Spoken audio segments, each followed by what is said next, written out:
अहिल्यानगर महापौर पदाचा सस्पेन्स 6 फेब्रुवारीला संपणार. युतीत सव्वा वर्षाचा फॉर्म्युला.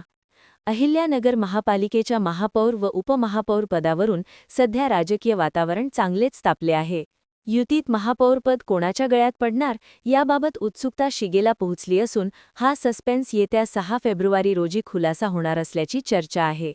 युतीमध्ये सव्वा वर्षांचा फॉर्म्युला निश्चित झाल्याचे जवळपास स्पष्ट झाले असून त्यानुसार ज्योती गाडे यांना महापौर तर धनंजय जाधव यांना उपमहापौर करण्यावर प्राथमिक सहमती झाल्याची माहिती सूत्रांकडून मिळत आहे.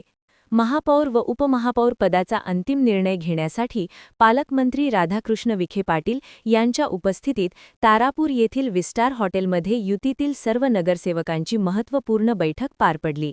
या बैठकीस आमदार संग्राम जगताप, भाजपचे माजी खासदार सुजय विखे पाटील यांच्यासह युतीतील पदाधिकारी व नगरसेवक मोठ्या संख्येने उपस्थित होते.